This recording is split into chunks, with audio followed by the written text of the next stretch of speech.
저는 결혼 10년 차 30대 직장인입니다. 시집살이라고 하면 대놓고 무시하고 멸시하고 호되게 일을 시키는 거라고 알고 있었는데 저는 차원이 다른 시집살이를 해왔답니다. 기가 막힌 저의 사연 한번 보시겠어요? 전 대학을 졸업하고 취업을 한 후에 얼마 안 가 결혼을 했습니다. 남편에게는 시부모님과 형이 있었는데 6살 차이가 나는 형은 결혼의 뜻이 전혀 없었고 남편은 저와 만나던 대학 시절부터 결혼을 일찍 하고 싶어 했습니다. 남편의 말로는 시부는 평생 무뚝뚝하고 바깥일에만 관심이 있었던 사람이었다고 해요. 그러다 보니 엄마가 조금 강하고 자식들에게 집착하는 경향이 있다고 했죠. 그렇지만 그 집착은 형에 대해서만 클 뿐 자신에게는 거의 관심이 없다고 하길래 대수롭지 않게 생각을 했어요. 형이 결혼에 뜻이 없다고 하자 남편은 졸업 후 취업을 하자마자 결혼을 하겠다고 이야기를 했어요. 시부는 별 반대 없이 찬성을 했는데 시모는 형이 결혼도 안 했는데 먼저 하는 게 어디 있냐며 극구 반대를 했죠. 그렇지만 남편은 강경하게 결혼을 밀어붙였고 여기에 시부의 적극적인 지원으로 저희는 결혼을 하게 되었습니다. 사실 연애 때에도 시모는 남편에게 크게 관심을 두지 않았었기 때문에 시집살이도 심하지 않을 거라 생각을 했어요. 근데 막상 결혼을 하고 나서 시모는 남편에게 관심을 쏟아붓기 시작했습니다. 주말 단둘이 시간을 보내고 싶어도 갑자기 시모가 외롭다며 불쑥 찾아오는 날도 많았습니다. 엄마, 쉬는 날 웬일이야 여기까지? 전화라도 한번 하고 오지. 우리 안 그래도 나가려고 했는데 무슨 일 있어서 온 거야? 갑자기 쉬는 날에는 왜 여기까지 왔어? 우리 지금 데이트 나가려고 하는데 나가서 저녁까지 먹고 올 거야. 에이, 미리 전화를 해주지 그랬어. 그럼 우리 나갈 거라고 말이라도 해줄 걸. 엄마 헛걸음했네. 왜? 나는 거기 껴서 가면 안 되는 거니? 엄마도 외로우니까 너네 가는 곳 같이 가자. 어차피 가봤자 카페 가고 맛집 가고 그럴 거 아니야? 집에 있어봤자 네 아빠는 코빼기도 안 보이고 네 형도 귀찮다고 나가지도 않고 엄마한테 말도 안 걸어주는데 우리 막내 아들이랑 오랜만에 데이트 좀 해야 되겠다. 혜린이 너도 괜찮지? 아이 엄마, 그래도 우리 신혼인데 둘이서 지내는 시간도 있어야지. 엄마 지난주에도 이렇게 와서 하루 자고 갔잖아. 엄마 우리가 아무리 오래 연애를 했어도 아직은 신혼이야. 엄마랑은 다음에 데이트할 테니까 오늘은 집에 가셔. 다음 주는 내가 엄마랑 영화도 보고 데이트도 할게. 오늘은 이미 약속한 시간이라서 안 돼. 어머 지훈아, 너무 실망이다. 엄마 진짜 서운하려고 그래. 엄마가 너 보고 싶어서 이 멀리까지 왔는데 그냥 가라는 거니? 얘 혜린아, 네가 얘기해 보렴. 나 여기 껴도 괜찮지? 이 먼 거리를 내가 외로워서 달려왔는데 이렇게 내쫓는 게 어디 있니? 아들, 벌써부터 아내 눈치 보는 거야? 아직은 우리 막내 아들이니 눈치 볼 필요 없어. 자, 얼른 가자. 시어머님께서는 정말 아무렇지 않은 듯 저희의 데이트에도 함께 하셨고 그렇게 주말에 데이트를 같이 하게 되는 날이면 어김없이 하룻밤을 신혼집에서 같이 보내셨습니다.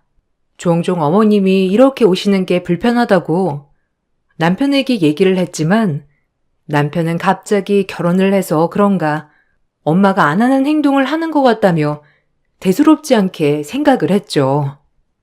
여보, 사실 우리가 아직 신혼이고 나는 둘이서 좀 더 시간을 보내고 싶은데 자꾸 어머님이 오시니까 나도 눈치가 보이고 그러네. 그래도 말이라도 하고 오시면 좋겠어. 그러면 우리가 굳이 일정 안 잡을 수도 있는 거고 아니면 어머님한테 다음에 오시라고 말이라도 해볼 수 있잖아. 근데 원래 당신한테 이렇게 애정이 깊으신 분이셨던 거야? 아니, 엄마는 나한테 관심이 없었어. 오로지 형밖에 몰랐는데 갑자기 왜 저러나 모르겠네. 아마 내가 결혼해서 가정 꾸리니까 뭔가 마음이 이상하신 모양인 것 같아. 엄마가 이렇게 나한테 애정이 가득한 적이 있었나 싶기도 하네. 요새 형도 전보다 더 무뚝뚝해지고 그래서 그런가? 나도 모르겠어. 엄마가 갑자기 저러니 어떻게 해야 할지도 모르겠네. 아무리 그래도 매번 이렇게 주말마다 찾아오시고 하룻밤 주무시고 가시고 그러니 당신이랑 오붓하게 지낼 시간도 없는 것 같고 사실 주말을 지내고 나면 눈치 보고 신경 쓰느라 피곤하기도 한 것 같아. 어머님이 이렇게 자주 오시길 원하는 거면 차라리 당신이 시댁으로 방문하는 건 어때? 어머님이랑 잘 좀 얘기를 해봐. 그래, 나도 한번 엄마랑 얘기해볼게. 아마 엄마도 그냥 헛헛해서 그런가 봐. 나는 엄마 안 아픈 손가락인 줄 알았거든. 그동안 별로 나한테 관심도 없어서 그런 줄 알았는데 갑자기 이렇게 아들아들 하니까 나도 신기하네. 어쨌든 지금 잠깐 그러는 걸 테니 당신이 좀 이해를 해줘. 솔직히 우리 가족들 다 무뚝뚝하고 표현도 없잖아. 남편에게 들은 바로는 아주버님은 시부와 성격이 비슷했습니다. 무뚝뚝한 편이고 진중하신 스타일이셨죠. 남편은 애교가 많고 살가운 성격이지만 남편의 말로는 가정에서 살아남기 위해서 살갑게 변한 것 같다며 이야기를 할 정도였어요. 남편이 성장을 할 때는 사실 6살 차이가 나는 형에게 모든 애정이 치우쳤다고 하더라고요. 시부모님의 애정이 형에게 집중되고 있는 동안 남편은 홀로 밥을 챙겨 먹거나 놀아야 하는 날도 많았죠. 그러다 보니 갑작스럽게 변한 시모의 행동은 남편도 의아한 상황이었습니다. 시모의 둘째 아들 사랑은 점점 더 심해졌어요. 아버님이나 첫째 아들인 아주버님에게 말을 걸어도 항상 단답에 무시를 해버리니 자신을 잘 받아주는 둘째 아들에게 의지하기 시작하셨습니다. 남편은 어머님이 조금만 힘들다, 슬프다, 외롭다 이야기를 해도 다 들어주었어요. 그런 남편의 행동에 서운함이 느껴질 때도 있었지만 어차피 저에게 함께하기를 강요하는 건 아니니 어쩔 수 없는 것이라 생각을 했죠. 그런데 점점 시간이 갈수록 남편에게 의지를 하는 것이 더 심해지면서 저와 남편만 보내는 시간이 있을 때면 대놓고 기분이 나쁜 티를 내셨습니다. 너희 이번 주말에 어디 갔었니? 집에 가보니까 아무도 없더라. 아무리 벨 눌러도 반응이 없길래 들어가 봤더니 아무도 없더라고. 전화도 안 받고 도대체 어디 갔었니? 나는 또 무슨 일 있는 줄 알고 깜짝 놀랐잖아. 아니 어디를 가면 간다고 얘기를 하고 가야지. 사람 놀래게 말도 없이 훌쩍 둘이서만 가버리면 어떡해? 아이 엄마, 우리가 애도 아니고 어른이 잘 놀다 왔겠어. 그리고 그날 전날에 엄마랑 통화하면서 어디 갈 거라고 미리 다 얘기했잖아. 왜 그래? 기억 안 나?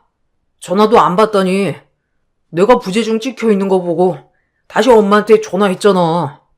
그래서 밖에 있다고 내일 갈 거라고 하니까 알았다고 한 거 엄마인데 왜 갑자기 이런 소리를 해? 아니 누가 너한테 얘기를 했어? 나는 혜린이한테 말한 거거든. 얘, 너는 내가 너한테 수십 통 전화를 했는데 왜 전화도 다시 안 하고 그러니? 아무리 우리 아들이 나한테 전화를 했다고 해도 너한테 내가 전화를 했으면 바로 나한테 전화를 해줘야 하는 거 아니야? 그리고 어디 여행 가고 그러는 것도 피곤하네. 네가 꼬셔가지고 가자고 한 거지? 병이라도 제대로 못 씻는데 왜 자꾸 꼬셔서 밖에 나다니게 하니? 네? 어머님, 저 그때 바로 옆에 있었다고 말했잖아요.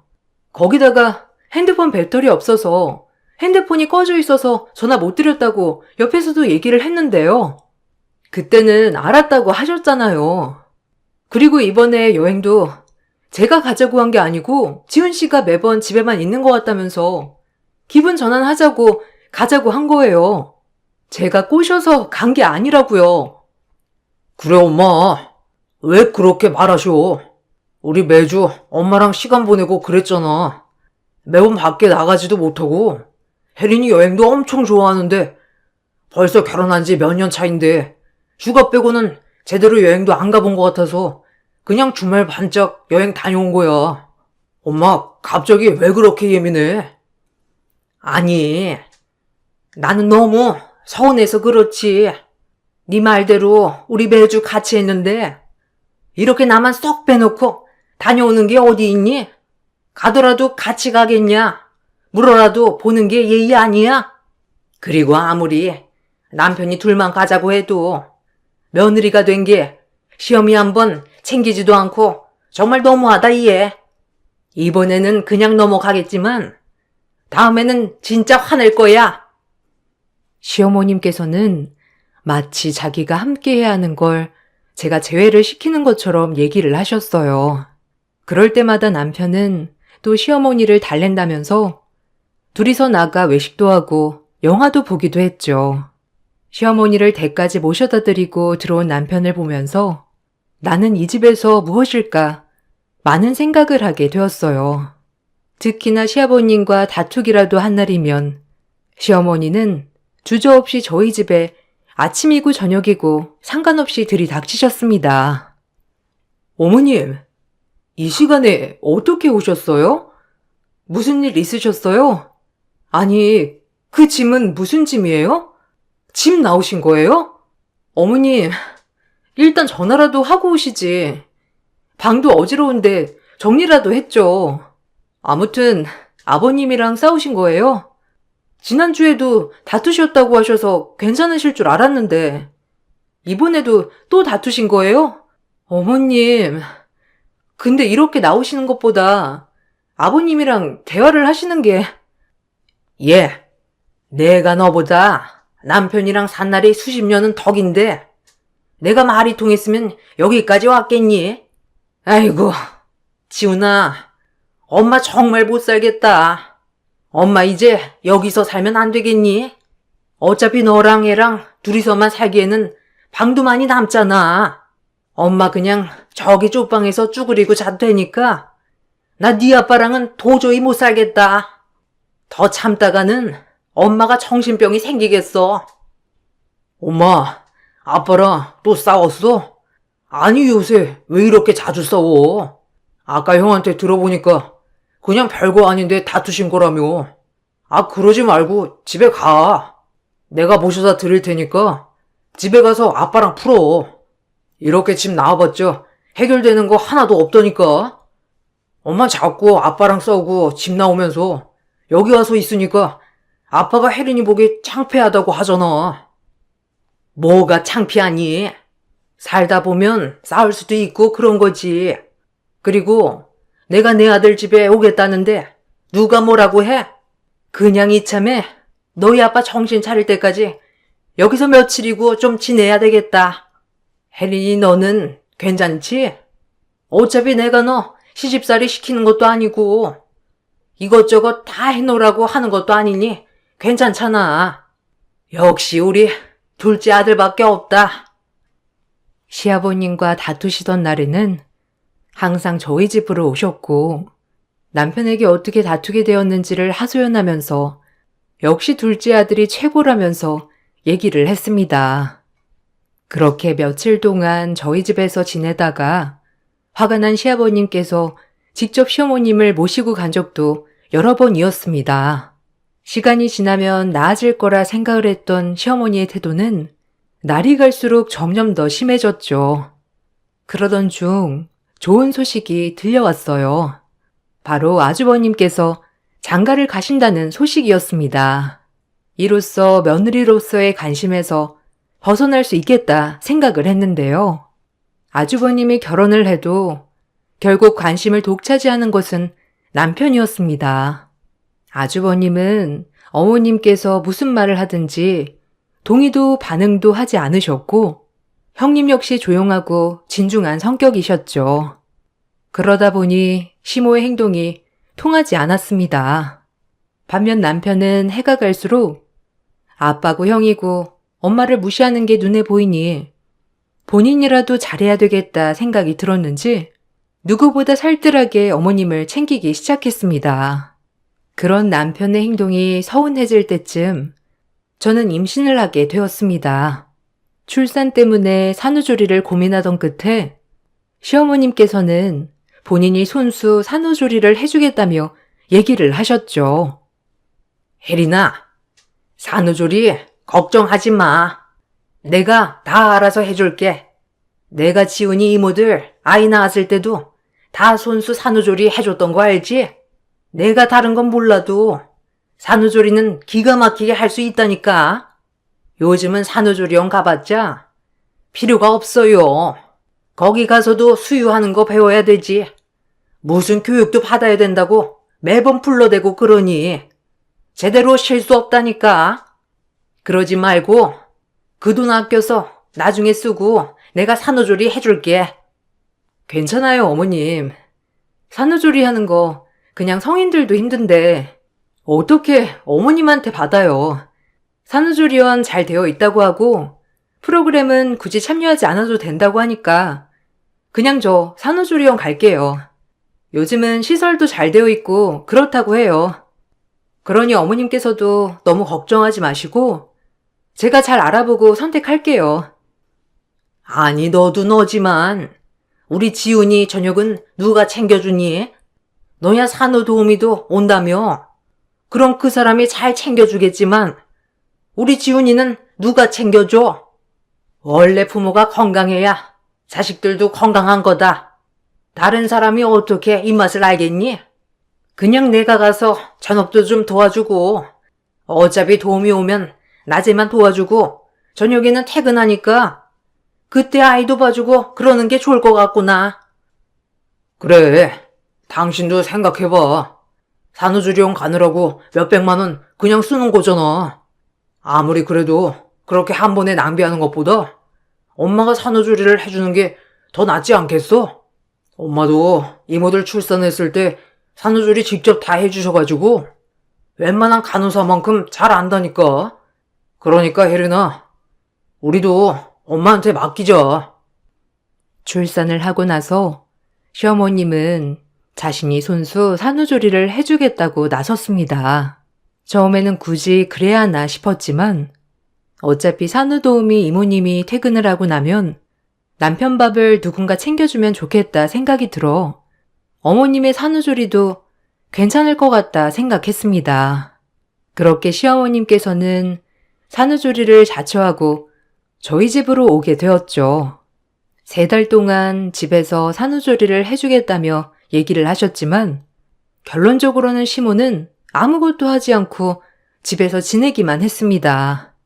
제가 너무나 서운했던 일은 시모가 남편만 따로 불러 저녁을 챙겨준 날도 많았다는 것이었어요. 시어머님은 남편을 불러 저녁마다 둘이서 술 한 잔씩 마시기도 했었는데요. 그게 정말 너무 서운하더라고요. 나중에 그래서 다 같이 밥을 먹는 자리에서 저는 그게 너무 서운했다며 말을 꺼내게 되었죠. 사실 저 그때 좀 서운했어요. 저는 아이 돌보느라 밥도 먹는 둥 마는 둥 하고 아이 돌보고 있는데 어머님이랑 남편은 저녁마다 술 마시고 시간을 보내는 게 조금 서운했어요. 그리고 어머님, 낮 시간대는 산후조리 이모님 오셔서 반찬들 다 만들어주시니 이제는 안 오셔도 될 것 같아요. 저녁도 이모님께서 퇴근하시기 전에 챙겨서 준비해 주신다고 하셨어요. 아니, 너는 서운할 것도 많다. 그럼 엄마랑 아들이랑 둘이서 술 한 잔도 못하니? 네가 출산해서 우리가 자꾸 밖에서 시끄럽게 술 마시는 것도 아니고 겨우 한잔하면서 이야기 나누는 것뿐인데 너 너무 예민한 거 아니니? 그리고 내가 산후조리 도와준다고 했는데 왜 굳이 산후도우미를 불러서 이렇게 상황을 만들었니? 나는 그래도 몇 달 정해진 만큼은 이따 갈 거다. 어머님, 제가 너무 신경 쓰여서 그래요.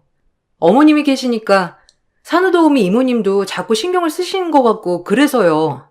아직 출산한 지 한 달도 안 되었는데 조금은 편하게 산후조리 하고 싶어요, 어머님. 당신, 갑자기 왜 그렇게 말을 해? 엄마 서운하게. 당신 불편하라고 한 행동 하나도 없는데 왜 그렇게 얘기를 하냐고? 출산하더니만 너무 예민해진 거 아니야? 그리고 당신, 산후조리 하느라 솔직히 집안일도 아무것도 안 되는데 그거 다 엄마가 해주고 있잖아. 근데 무슨 엄마가 아무것도 안 하는 것처럼 말을 해? 자, 이거 봐. 엄마가 매번 청소한다, 애 본다 하면서 사진도 찍어서 보내주는데 무슨 소리를 하고 있어? 남편이 저에게 보여주었던 것은 시모가 청소기를 손에 들고 청소를 하는 장면과 아이를 안고 찍은 모습이었습니다. 저는 그 사진을 보고 정말 황당해 말문이 막혔죠. 다음날 상황을 살펴보니 시모는 아이를 안고 사진을 몇 번 찍더니 다시 아이를 내려놓았던 적이 있었는데 왜 그랬을까 이제야 이해가 되더라고요. 저는 남편에게 더 이상은 참을 수 없다고 말을 했습니다. 당신 어떻게 생각하는지는 모르겠지만 나는 참을 만큼 참은 것 같아.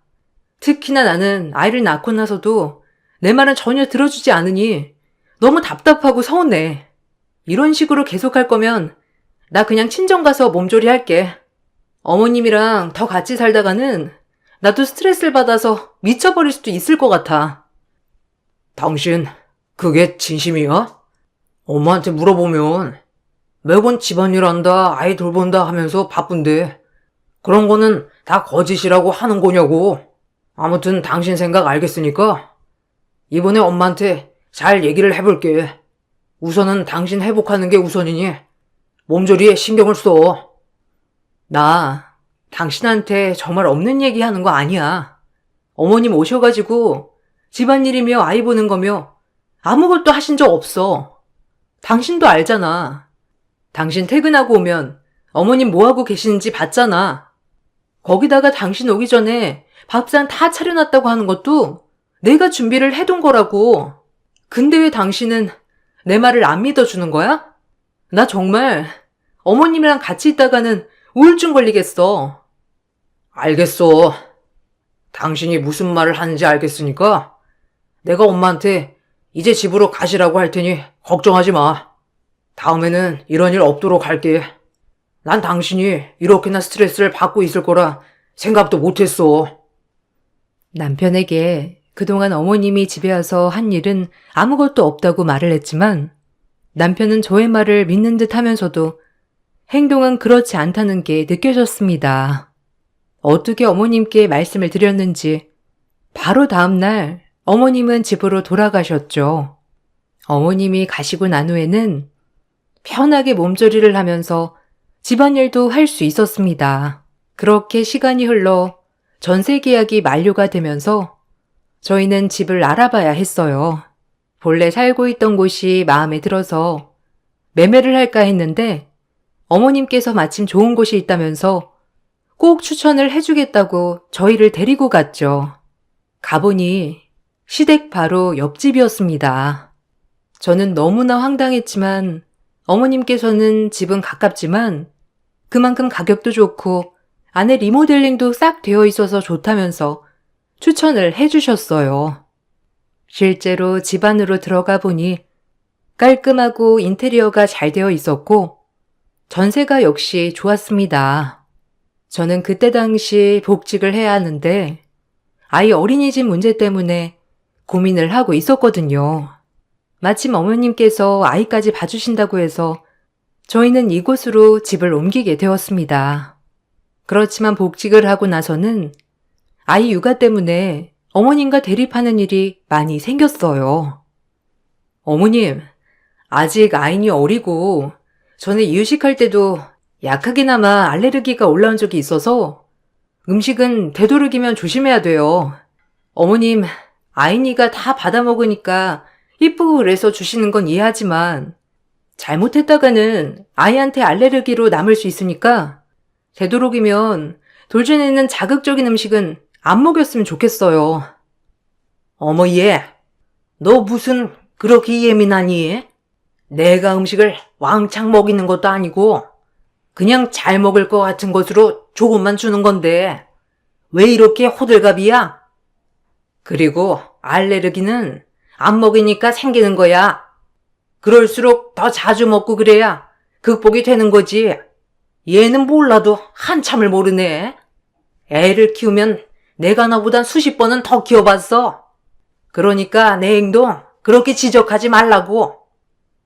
어머님, 그래도 아이한테 먹이는 음식이니 조금 조심해 주세요. 그렇게 자꾸 먹이면 어디서 문제가 생겼는지도 모르고 알레르기가 생기더라도 바로잡기 어려워요. 너도 참 별나다. 이제 거의 돌 다 되어가는 애를 언제까지 이렇게 꽁꽁 싸맬 거야? 얘도 맛있으니까 자꾸 달라고 하잖아. 내가 얘가 못 먹는데 자꾸 챙겨주겠니? 너도 이렇게 하나하나 별나게 행동하면 아이도 따라서 별나게 행동하는 거야. 그냥 몇 번 먹여본 거 가지고 참 예민하게 그러네. 암튼 알았어. 내가 조심해서 줄게. 어머님께서는 말로는 저에게 그러지 않겠다며 말은 했지만 결국 뒤돌아서는 자극적인 음식을 또다시 아이에게 먹이기 시작하셨어요. 제 말은 신경도 안 쓰고 아랑곳하지 않고 아이한테 아무거나 먹이는 모습을 보면서 저는 결국 육아휴직을 쓰기로 결심했습니다. 육아휴직을 하게 되면서 아이를 제가 직접 돌보게 되었어요. 아이를 돌보다 보면 어머님과 마주할 일이 별로 없을 줄 알았는데 오히려 어머님은 집으로 자꾸 찾아와 세탁기가 고장났다며 이불 빨래를 시키던지 물이 안 나온다며 설거지거리를 잔뜩 가지고 와 제가 하도록 시키기도 했습니다. 세탁을 다 하고 챙겨서 시댁에 싸들고 가면 시모는 깔깔 웃으며 이제는 세탁기가 잘 돌아간다고 말을 하기도 했죠. 제 화가 폭발을 했던 날은 시모께서 제가 가지고 있는 알레르기 음식을 몰래 숨겨놓고 저에게 먹였을 때였습니다.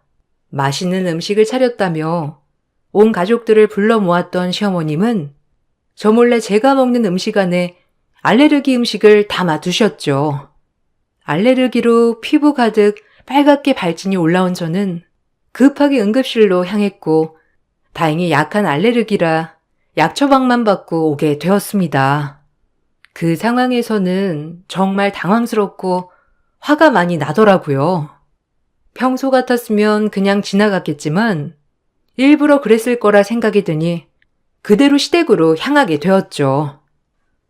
어머님, 도대체 제가 알레르기 있다고 몇 번 말씀드려야 돼요. 저번에도 제가 알레르기 있다면서 누누이 얘기를 했잖아요. 이번에도 이렇게 음식 사이에 몰래 넣어두시고 고의적으로 이렇게 먹이시는 게 정상이에요? 다행히 이번에 생명에 지장 없는 곳에 생겨서 마련이지. 만약에 심한 증상이 나타났다면 정말 어쩌시려고 이러세요? 어머, 미안하다. 내가 그냥 네가 좋아할까 싶어서 서프라이즈로 만든 것뿐인데 이렇게 화를 낼 줄이야. 미안하다. 아니 내가 깜빡했어. 이건 알레르기가 있다는 건 깜빡하고 네가 좋아할까 싶어서 만든 거였어.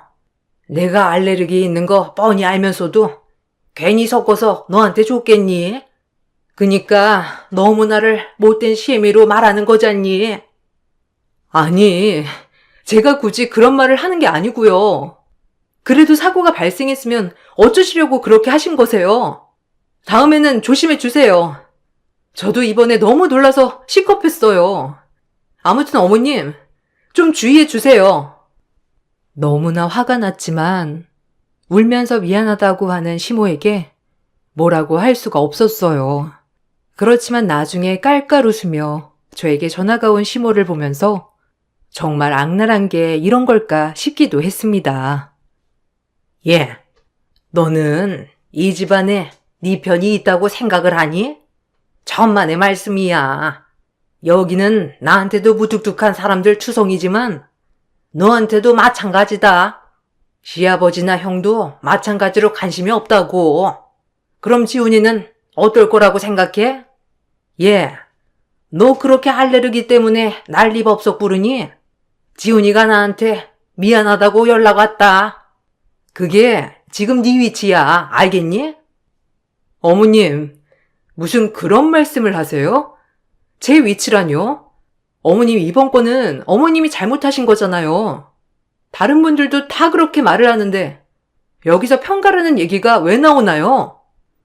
그래, 너는 기분 나쁠 수도 있겠다. 그렇다고 화 안 내고 그렇게 가버리면 어떻게 하니? 가족들 다 왜 저러냐며 한마디씩 하는데 정말. 예, 네 편 좀 든든하게 만들어보지 그랬어. 아무튼 우리 집에는 네 편 없으니 그렇게 알고 내가 뭘 하면 좀 거역 좀 하지 마. 어머님은 이 집안에는 저를 믿는 사람이 없다면서 깔깔 웃으며 전화를 하셨습니다. 저는 그날 이후로 정말로 확실한 것이 아니라면 먼저 나서서 감정적으로 대처해서는 안 되겠다 생각을 하고 있었죠. 그렇게 시간이 흘러 구정날이 밝아왔습니다. 온 가족이 새해 인사를 가게 되었는데 새해 인사를 가보니 시어머님께서 장롱 안에서 덜덜 떨면서 나오시지 않더라고요.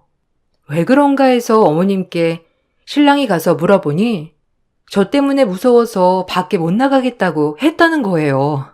알레르기 사건 이후로 제가 몸이 아프다며 어머님을 자꾸 저희 집으로 불렀고 집안일 하나부터 열까지 다 시켰다면서 얘기를 하는 어머님을 보며 참 기가 막혔습니다. 그러다가 갑자기 딱 떠오른 것이 바로 얼마 전에 설치한 24시간 안정 캠이었어요. 혹시나 하는 마음으로 설치를 했었는데 이렇게 활용을 하게 되었습니다. 저 어머님 말이 다들 사실이라고 생각하시는 거죠? 저희 집에 24시간 안정캠 설치되어 있어요. 궁금하시다면 가서 한번 보시죠. 저희 집 거실이랑 방 입구 다 나오니까 확인할 수 있을 거예요. 어머님, 정말 제가 그렇게 무서우세요? 이거 보시면 깜짝 놀라실 텐데요. 지금이라도 사실대로 말씀하시죠. 영상까지 다른 가족분들 보시면 놀라실 거예요. 그게 무슨 소리야?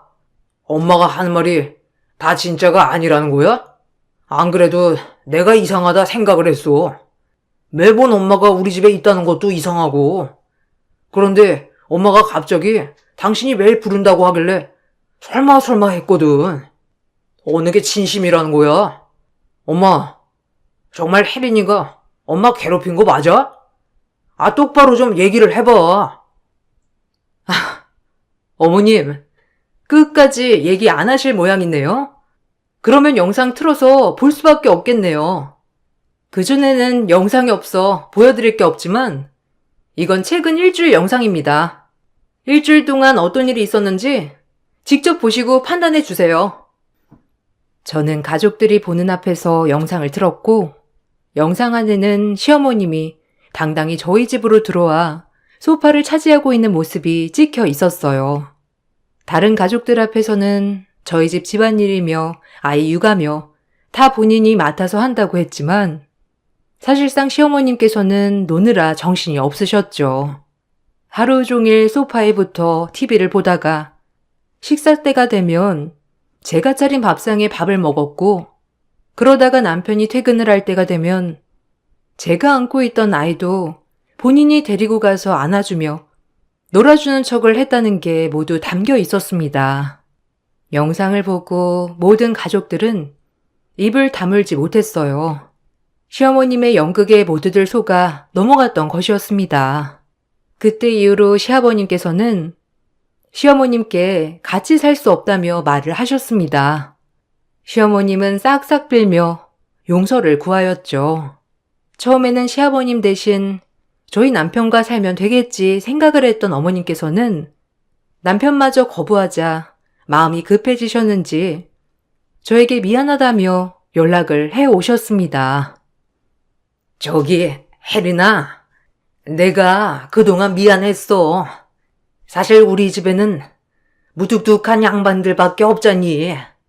네 시아버지도 무뚝뚝하고 가정에는 영 관심이 없고 거기다가 큰애도 무뚝뚝하고 내가 하는 말에 대답도 제대로 안 해주고 그런데 큰애가 자기랑 똑같은 여자 데리고 와서 살고 있잖니.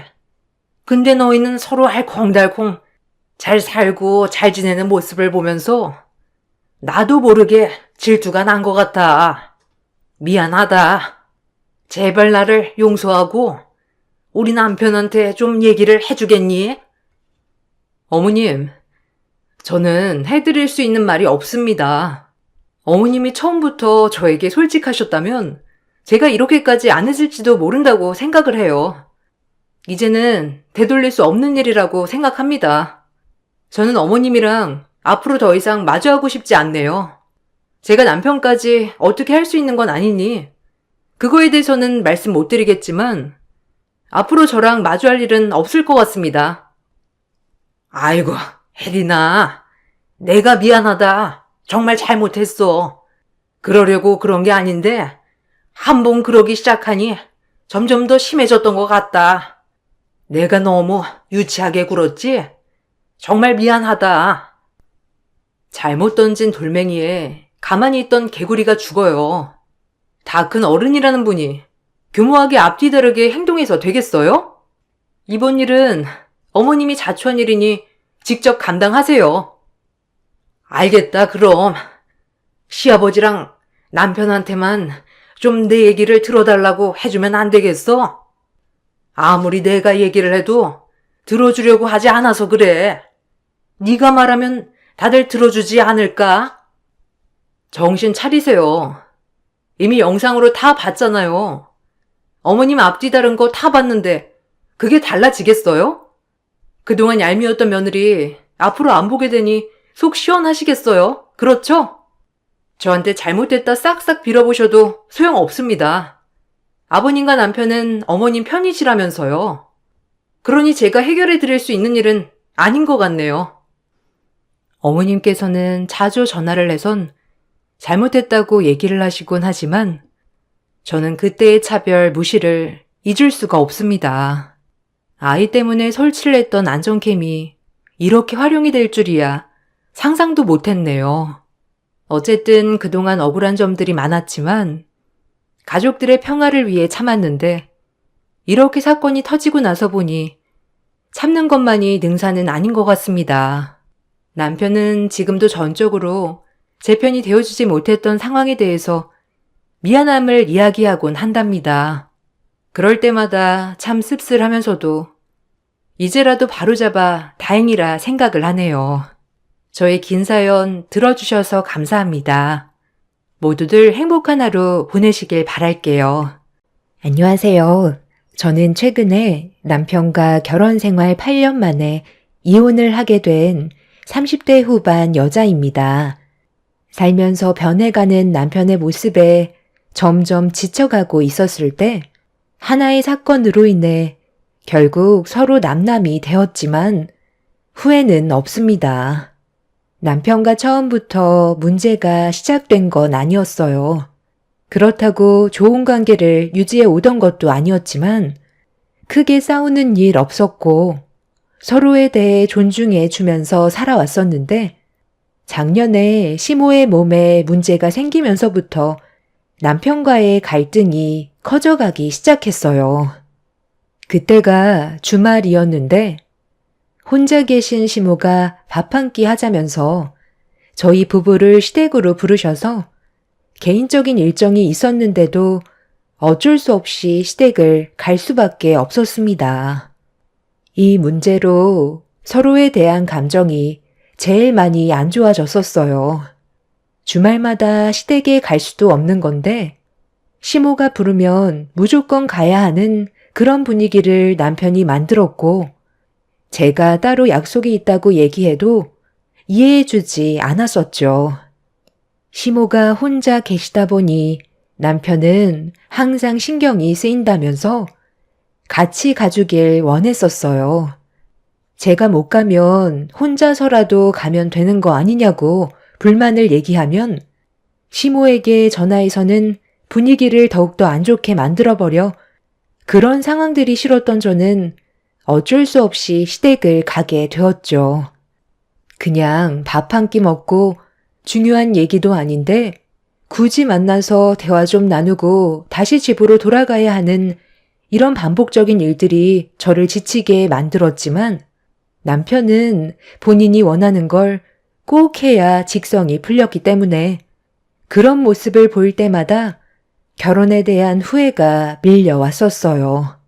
시댁 문제로 부부관계에 금이 가고 있는데도 계속해서 상황을 악화시키는 시모의 행동들이 불만을 쌓이게 만들었고 결국 서로에게 상처가 되는 말들을 주고받게 되었어요.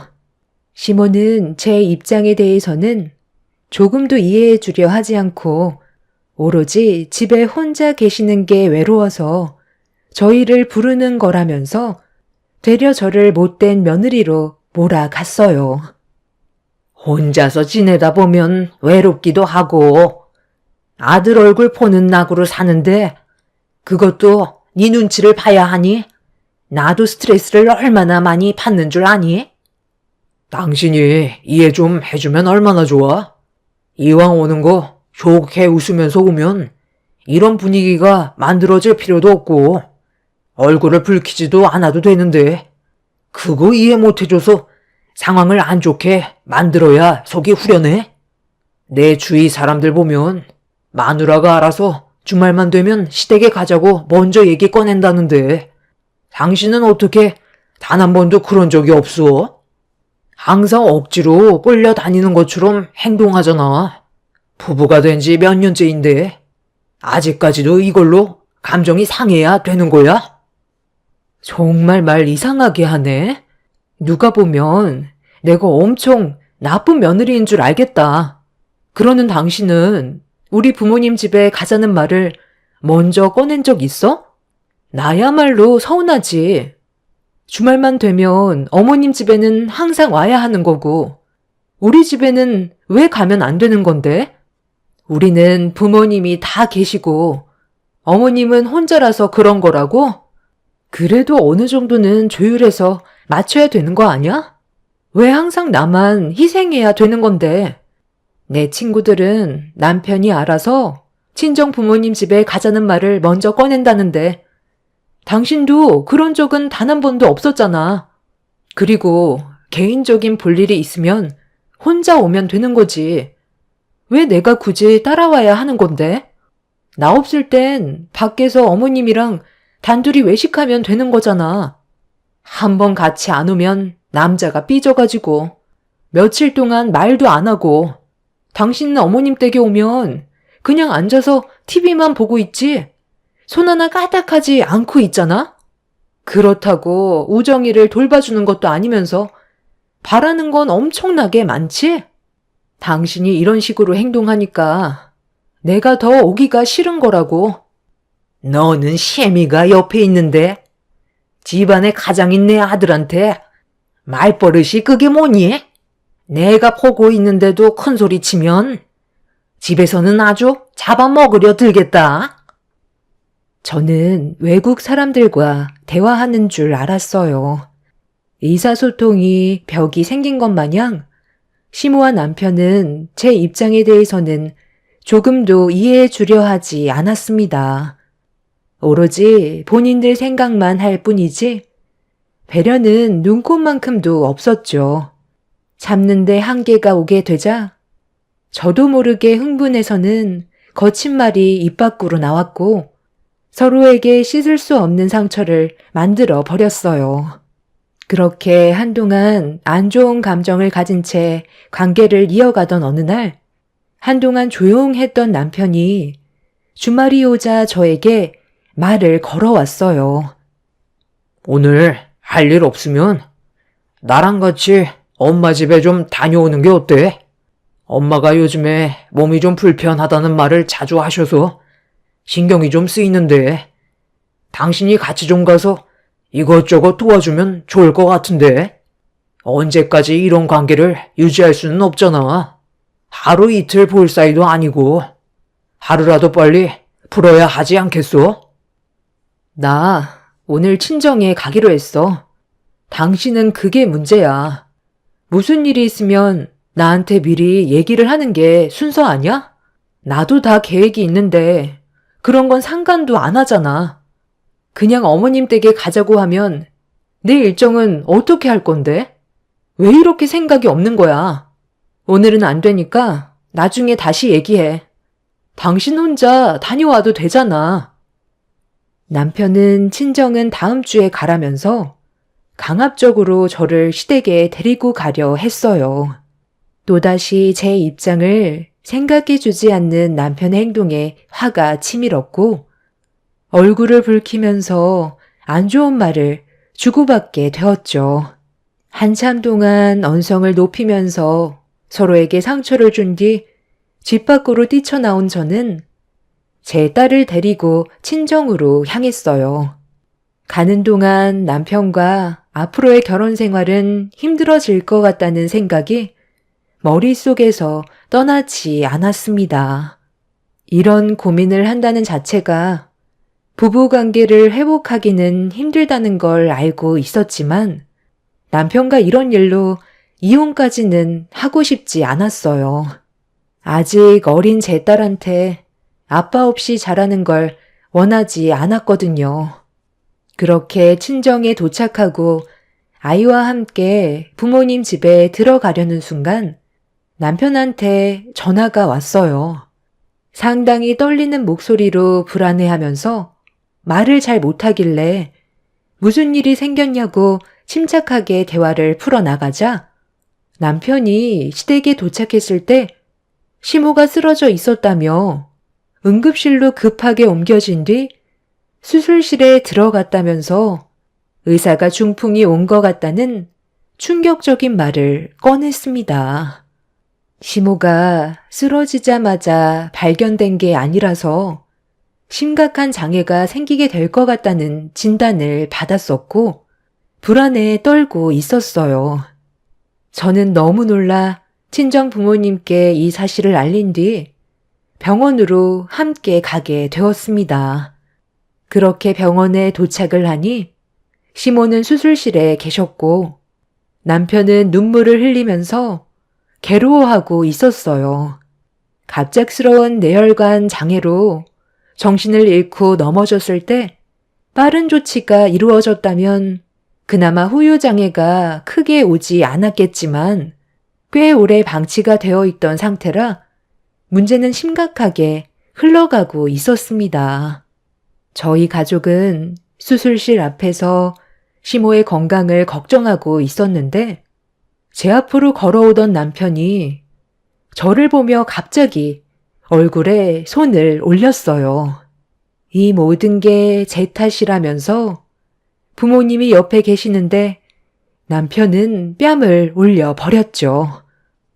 이게 다 너 때문이야. 내가 가자고 했을 때 바로 따라왔으면 우리 엄마가 저 정도는 아니었을 거라고. 만약 문제가 심각해진다면 너도 가만두지 않을 거야. 자네 지금 이게 뭐 하는 짓인가? 네가 감히 내 딸의 얼굴에 손을 대? 오면서 대충 얘기를 들었는데 내 딸이 잘못한 건 하나도 없었는데 왜 남한테 탓을 돌려? 아무리 그래도 그렇지 우리 부모님이 옆에 계시는데 어떻게 내 뺨에 손을 올릴 수가 있어? 우리가 아무리 사이가 안 좋아졌어도 나는 어머님이 걱정돼서 곧장 병원으로 달려왔는데 이게 전부 다 내 탓이라고? 당신이 지금 나한테 한 행동이 어떤 의미인지 알고 저지른 거야? 나랑 이제 그만 끝내자는 거지? 너 같은 여자 필요 없어. 이 모든 게 다 너 때문에 벌어진 일이라고. 처음부터 우리는 아예 시작도 하지 말았어야 돼. 이기적인 당신 때문에 우리 엄마가 병원에 누워 계시는 거라고. 더는 함께하고 싶지 않으니까 당장 이혼하자. 그리고 다시는 만나는 일 없었으면 좋겠어. 너를 평생 원망하면서 살아갈 거라고. 저는 남편의 막말에 뺨을 올려 붙였고 수술실 앞에서 언성을 높이면서 서로 얼굴을 붉히게 되었어요. 제가 뭘 잘못했길래 남편한테 뺨을 맞아야 하는지 이해를 할 수가 없었습니다. 아빠도 남편의 행동에 많이 놀라셨는지 화를 내셨고, 이런 상황이 오자 저희 가족은 더 이상 병원에 있을 수가 없었어요. 엄마는 그냥 집으로 돌아가는 게 좋을 것 같다면서 하루빨리 이혼 절차 밟으라고 화를 가라앉히지 못하셨어요. 저희 가족은 결국 더는 병원에 있고 싶지 않아 집으로 돌아오게 되었고, 남편은 수술실에 들어간 시모를 보며 오열을 하고 있었습니다. 그날 이후 어떠한 연락도 주고받지 않았어요. 저는 며칠간 고민을 해봤지만 하루라도 빨리 이혼을 하는 게 서로가 더 큰 상처를 받지 않을 것 같아 이혼 서류를 가지고 병원으로 찾아갔어요. 그렇게 병실 문을 열고 안으로 들어가니 시모가 누워 계셨고 남편이 그 옆에서 간호를 하고 있었습니다.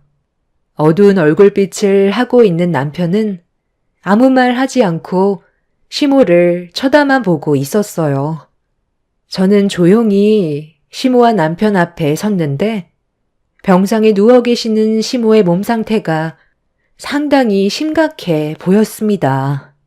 남편은 제 손에 들려있던 이혼 서류를 알고 있었는지 아무 말 없이 손을 내밀길래 건네주었고, 상황이 별로 좋지 않기 때문에 조만간 다시 연락 주겠다면서 그만 나가주길 원했습니다.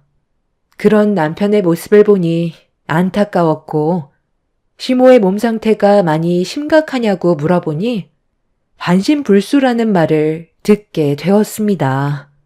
더는 대화를 하고 싶지 않다길래 안 좋은 분위기를 만들고 싶지 않아 그 자리를 서둘러 피했어요. 그렇게 집으로 돌아온 저는 이혼 준비를 하기 위해 집안의 물건들을 정리하기 시작했습니다. 몇 시간 동안 그동안 생활했던 짐들을 한쪽으로 쌓아두고 있는데 현관문이 열리는 소리가 들렸고 남편이 집으로 들어왔어요. 제가 짐을 싸고 있는 모습을 가만히 보고 있던 남편이 입을 열었어요. 나랑 정말 이혼할 생각이야? 우리 엄마가 저렇게 누워 계시는데 너는 지금 머릿속이 온통 이혼으로 꽉 차 있냐? 이혼은 못 해주니까 그렇게 알아. 당신이 원한 거잖아. 그때 수술실에서 한바탕 난리 쳐놓고 이혼을 하지 않겠다는 말이 나와? 우리 부모님도 당신이랑 이혼하는 게 좋을 것 같다고 하셨어. 나는 이혼 못 해주니까 정하고 싶으면 소송으로 가던지 우정이를 아빠 없는 아이로 만들 거야? 그때는 내가 제정신이 아니었으니까 그런 거잖아. 그렇다고 내 뺨을 때려? 아무리 화가 나도 그건 잘못된 거라고. 그것도 우리 부모님이 보는 앞에서 내 뺨에 손을 올렸다는 건 용서받을 수 없는 행동 아니야? 어찌됐든 나는 당신하고 이혼할 생각 없으니까 이 서류 다시 가져가. 그리고 내일부터 병실에 누워 계신 우리 엄마 좀 살펴드려. 그렇게 해줄 수 있는 거지? 그 난리를 쳐놓고 당신 정말 철판 하나는 두껍다. 나보고 어머님 병수발을 들라고? 내가 태평하게 놀고 먹는 것도 아니고 똑같이 일을 하는 입장인데 나보고 어머님 병수발을 들라고? 이제야 왜 나랑 이혼하지 않으려는지 알겠네. 어머님이 중풍으로 평생 반신불수로 살아야 되니까 도와줄 손은 필요할 것 같아 나랑 이혼하지 않겠다는 거지? 나랑 이혼하면 어머님은 당신이 전적으로 모셔야 되는 거고 앞으로의 삶은 더욱더 어려워질 거 아냐. 이런 상황이 오기 전에 그럼 나한테 잘하지 그랬어. 나는 이미 마음이 떠나버렸는데 이제 와서 이혼하지 않겠다고 억지 부려봤자 달라질 게 있을 것 같아? 당신이 이혼을 안 해주겠다면 나는 소송으로 갈 거고 이런 집안에서 우정이를 키울 바엔 차라리 우리 부모님 밑에서 안정적인 환경 안에 사는 게 아이가 성장하는데 훨씬 더 많은 도움이 될 거야. 그러니 나를 붙잡을 생각하지 마. 당신이 아무리 노력을 하려 해도 우리 관계 더는 좋아질 수 없어. 이 집은 공동 명의인 거 알지? 당신도 빠른 시일 내에 짐 다 싸놓고 준비하고 있어. 조만간 처분해서 재산 분할해야 되니까. 나도 우리 관계가 이렇게까지 될지 몰랐는데 당신의 이기적인 행동들 때문에 이런 결과를 만들게 됐다는 게 참 안타깝다. 그러니까 옆에 있어줬을 때 잘했어야지. 조만간 법정에서 보는 게 빠를 것 같네. 남편과 한 공간에 있는 것 자체가 싫었던 저는 서둘러 집을 나왔고 남편과의 이혼 소송을 준비하기 위해 변호사와의 상담을 시작했어요. 아무리 좋은 관계를 유지하려고 노력을 해봤자 결국 결과는 똑같아질 것 같아 더는 고민을 하지 않았어요. 그렇게 이혼을 하기 위한 준비를 하고 있었는데 하필 그 시기가 회사 일이 바쁜 시기였었죠. 문제는 출장까지 잡혀 있어서 아이를 엄마한테 맡겨야 했었고 3일간 지방에 있어야 되는 신세라 엄마의 도움을 받고 있었습니다. 아빠도 지방에서 일을 하셨기 때문에 주말에만 올라오셨는데 그 사이 문제가 생기게 되었고 저는 급하게 짐을 챙겨 회사의 사정을 얘기한 뒤 다시 서울로 올라갈 수밖에 없었어요. 엄마가 건강검진을 받으셨었는데 의사가 정밀 검사를 해보는 게 좋을 것 같다고 하길래 저와 아빠 몰래 혼자서 검사를 받으셨던 적이 있으셨고 그 결과를 제가 출장 갔을 때 듣게 된 거였죠. 병원에서 좀 심각하게 보셨는지 바로 수술 날짜를 잡아야 한다는 말에 엄마는 저한테 먼저 전화를 하셨던 거였어요.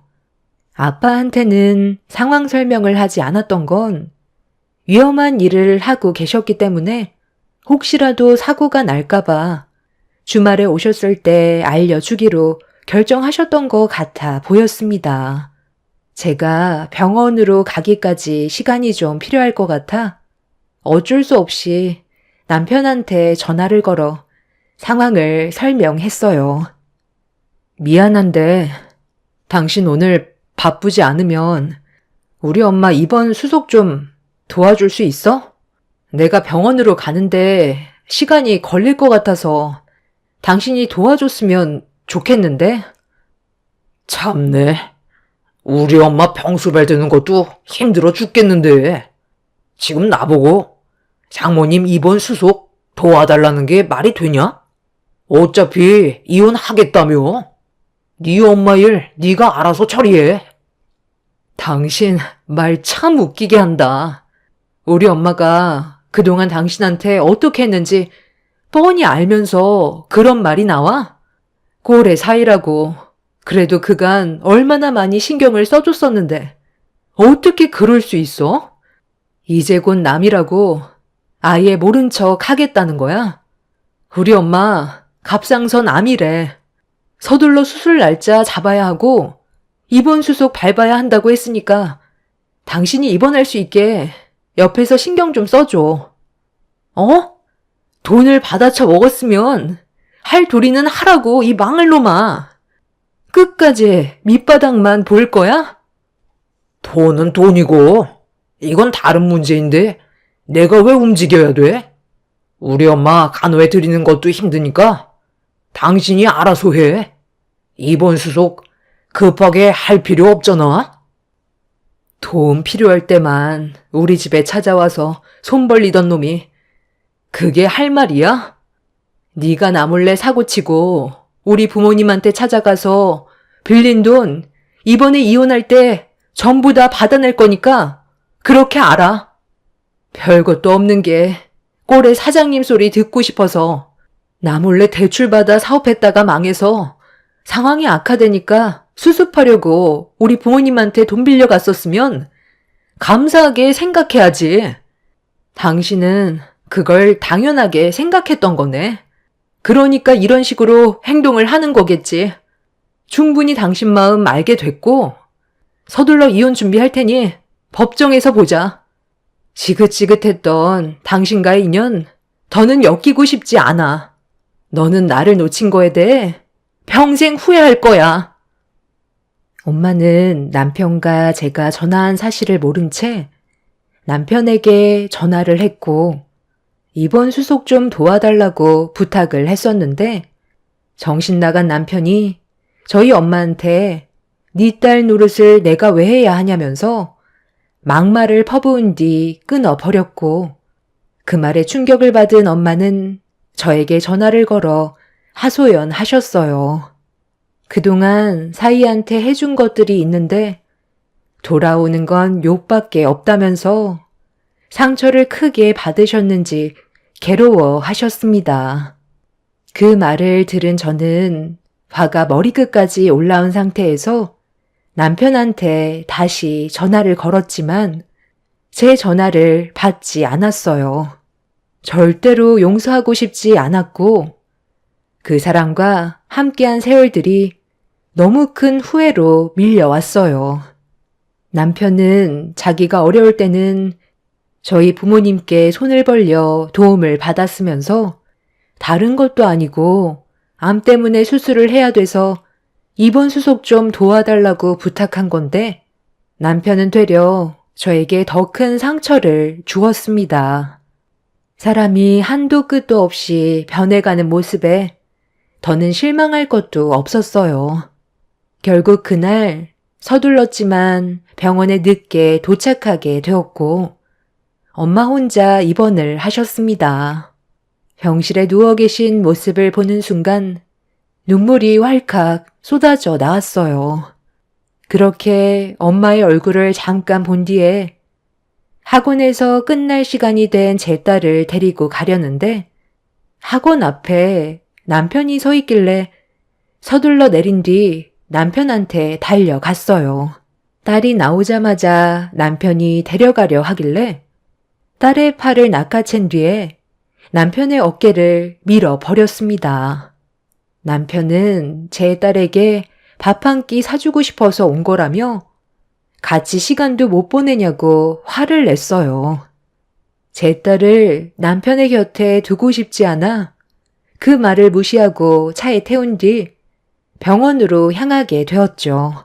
이런 모습을 딸에게 보여주고 싶지 않았지만 그 자리에서 몇 마디 대화를 더 나눴다면 아마 딸이 보는 앞에서 제 손은 남편의 얼굴을 향해 날아갈 게 뻔했어요. 그래서 그냥 무시를 했었고 그렇게 병원을 다시 도착해 엄마와 앞으로 어떻게 해야 될지 대화를 주고받고 있었는데 남편이 저를 뒤따라왔는지 병실 문을 열고 상황을 살피면서 들어왔어요. 화가 머리끝까지 올라온 저는 남편을 끌고 조용한 곳으로 데리고 간 뒤 참고 또 참았던 화를 터뜨리고 말았습니다. 흥분한 저를 남편은 묵묵히 지켜보고 있었죠. 여기가 어디라고 와?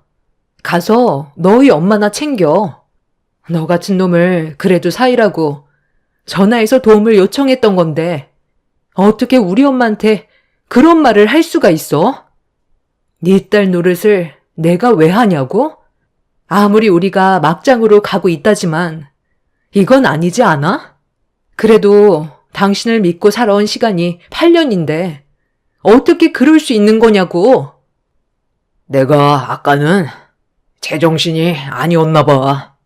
우리 엄마가 평생을 반신불수로 살아야 된다는 현실이 너무 막막해서 나도 모르게 그런 말이 나왔던 것 같아. 정말 미안해. 우리 아직 서류에 도장 안 찍었고 충분히 좋은 관계로 돌아갈 수 있어. 내가 장모님 옆에서 잘 챙겨드릴게. 그러면 되는 거 아니야? 그렇게 하면 당신 마음이 좀 풀릴 것 같아? 나도 회사 생활하면서 병원을 왔다 갔다 하니까 많이 지쳐서 그런 거니까 당신이 좀 이해 좀 해줘. 요즘 제정신이 아니라서 나도 많이 힘들어. 그런데 아까 병실 앞에서 들으려고 한 건 아닌데 장모님이 20억 점포를 인수한다고 하는 것 같던데 그 말이 사실이야?